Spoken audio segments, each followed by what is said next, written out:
Praise the lord. యేసు నామమే జయము. మన రక్షకుడు మన విమోచకుడైన యేసుక్రీస్తు పరిశుద్ధమైన నామంలో అందరికీ వందనాలు. చిన్న ప్రార్థన ద్వారా రాత్రికాల వాక్య భాగం ధ్యానించుకుందాము. పరిశుద్ధుడ మహాగణుడైన దేవ యేసయ్య, సర్వాధికారినైన మీకు వేలాది వందనములు, కృతజ్ఞత స్తుతి స్తోత్రం చెల్లించుకుంటున్నాను దేవ రాత్రికాల సమయంలో ప్రభు వాక్య భాగం ధ్యానిస్తుండగా వాక్య భాగం మాకు అర్థమవట్లు సహాయం చేసి మీ కృపలో బలపరిచి మీకు మాదిరిగా మమ్మల్ని నడిపించమని చిన్న ప్రార్థన యేసు నామములో అడిగి వేడుకుంటున్నాను తండ్రి. Amen amen. కీర్తన గ్రంథం 27వ అధ్యాయం 3వ వచనము. నాతో యుద్ధం చేయుటకు దండు దిగినను నా హృదయము భయపడదు. నా మీదకి యుద్ధము రేగినను దీనిలో నేను ధైర్యము విడవకుందును. ఆమెన్. దేవుడి వాక్య భాగం దీవించును గాక. ప్రభు నుంచి ప్రియులారా, ఇక్కడ వాక్య భాగంలో గమనించినట్లయితే, నాతో యుద్ధం చేయుటకు దండు దిగినను నా హృదయము భయపడదు. నా మీదకి యుద్ధం రేగినను దీనిలో నేను ధైర్యము విడవకుందును. అదేవిధంగా వాక్య భాగంలో గమనించినట్లయితే పేతురు రాసిన మొదటి పత్రిక 3వ అధ్యాయం 14వ వచనం, మీరు ఒకవేళ నీతి నిమిత్తం శ్రమ పడినను మీరు ధన్యులే, వారి బెదిరింపునకు భయపడుకుడి, కలవరపడుకుడి. యెషయా గ్రంథం 54వ అధ్యాయం 16-17 వచనాల్లో, ఆలకించము, నిప్పులూది తన వృత్తికి తగినట్టుగా పనిముట్టు చెయ్యు కమ్మరిని సృజించినవాడు నేనే, నాశనం చేయుటకే పాడు చేయువాడిని సృజించువాడును నేనే. నీకు విరోధంగా రూపింపబడిన ఏ ఆయుధమును వర్ధిల్లదు.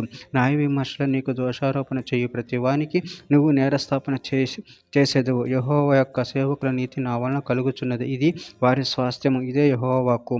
ప్రకటన గ్రంథం 2వ అధ్యాయం 10వ వచనం, ఇదిగో మీరు శోధింపబడినట్లు అపవాది మీలో కొందరిని చెరలో వేయింపబోచున్నాడు.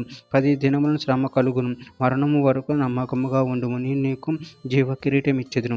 యోబు గ్రంథం 5వ అధ్యాయం 20వ వచనం, క్షామకాలమున మరణం నుండి యుద్ధ దినమున ఖడ్గ బలం నుండి ఆయన నిన్ను తప్పించును.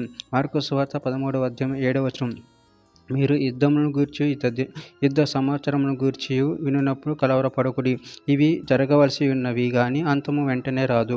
ఫిలిప్పీయులకు రాసిన పత్రిక 1వ అధ్యాయం 28వ వచనం, అట్లు మీరు బెదరకుండుట వారికి నాశనమును మీకు రక్షణయును కలుగునట్టుకు సూచనయున్నది, ఇది దేవుని వలన కలుగునదే. కీర్తన గ్రంథం 3వ అధ్యాయం 6వ వచనం, 10,000 మంది దండెత్తి నా మీదకి వచ్చి మోహరించినను నేను భయపడను. చివరిగా ఒక మాట, రోమీయులకు రాసిన పత్రిక 8వ అధ్యాయం 37వ వచనం, ఆయనను మనల్ని ప్రేమించిన వాని ద్వారా మనము వీటన్నిటిలో అత్యధికంగా విజయం పొందుచున్నాము. ఆమె. దేవుడి వాక్య భాగం దీవించిన యొక్క చిన్న ప్రార్థన చేసుకుందాము. పరిశుద్ధుడా, ప్రేమగల దేవేశ, మీరు ఇచ్చిన వాక్యదాన్ని బట్టి ప్రభావం కృతజ్ఞతలు చెల్లించుకుంటాను తండ్రి. నేను యుద్ధంలో ఇది సంవత్సరం గురించి మీరు వినప్పుడు కలవరపడకూడదని సెలవిస్తున్నా తండ్రి. నేను మీ అందు భయభక్తులు కలిగి నీ వాక్యం చేత పట్టుకొని నిన్ను మహిమపరిచి కనపరిచేవారు ఉండగా శక్తిని బలాన్ని మాకు అనుగ్రహించి నిరంతరం మీ ప్రేమ కృప మమ్మల్ని బలపరిచి స్థిరపరిచి మీ చిత్తంను మా జీవితంలో జరిగించమని చిన్న ప్రార్థన నామములో అడిగి వేడుకుంటున్నాను తండ్రి. Amen amen amen.